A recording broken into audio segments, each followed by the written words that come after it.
What's up, my little wooty woo? Okay, so we are finna talk about blood, occult powers, and why it's used in rituals. So traditionally, there were sacrifices to the gods in terms of blood sacrifice. It was a lot of significance to this. So blood has a big influence on how you think, act, and sometimes your behavior. So sometimes your behavior can be influenced by the sort of information that was left by essentially your ancestors. So whatever the people did in the past, it tends to leave a memory. And I'm talking about in your blood. So that's why you tend to have characteristics of your grandfather or your father. So you're basically borrowing from their memory. Blood goes beyond the physical. The blood is the medium through which the astral consciousness lives in the body. So we're going to talk about two different categories. So one is blood is the medium of thought and intelligence. And two, the blood as a medium of consciousness. So we're going to get into the consciousness first. So we know blood has cells, but these cells tend to have their own memory. And our astral consciousness, which is a huge part of us, takes its residence in the blood. So consciousness is basically in the blood. So let's go deeper into it. So let's say with a blood transfusion, people can experience a change in personality. And this is because the mixing of consciousness. So when you take in the blood of somebody else, you tend to take a part of their consciousness and it tends to integrate with yours. So if these people have a powerful consciousness, it's more than likely that you'll experience their influence in your personality. This is why some people, after they have a transfusion, they tend to feel like a different person. But some people say that science doesn't prove this, but it doesn't really prove it the other way either. But we did used to have the practice of animal sacrifices to gods.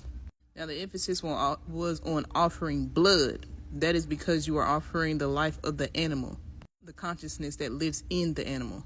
There are metaphysical beings around us, and by giving them their offering, they feed on the astral consciousness that resides in the animal that has been sacrificed.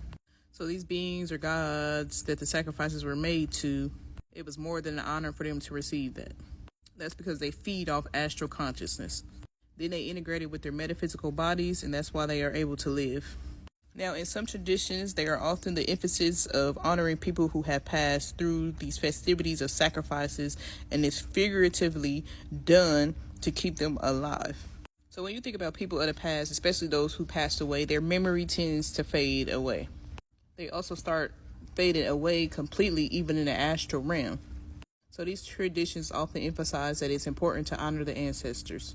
How? By feeding them the astral consciousness life in the form of sacrifice. Then the beings are able to live on and to keep guiding them and helping them and giving them intelligence that they need to thrive as a community. So us humans, we are kind of magicians in a way. We're given dominion over the physical things, and some astral beings tend to admire that. So they'll tend to create relationships with us so we can give them what they need, and those are simply offerings to gods. Now, the God who created everything would have no need to feed on an animal in order to fulfill whatever duty it has on earth. One thing that has been common traditionally is a practice of mixing blood in either traditions or even in modern secret societies and fraternities. There's the practice of mixing blood in rituals, and whoever merges their blood, it tends to bind them or put a tie between those two people. So in brotherhoods like scouting, there was often a practice of mixing drops of blood. Now, people consuming the water where the blood has been mixed as a way of binding their consciousness is more of an historic practice. This is closer to witchcraft because the blood is often used in witchcraft. Now, for a woman seeing blood, she usually sees blood monthly. This can tend to cause trauma to her. But for men, they barely see blood from themselves.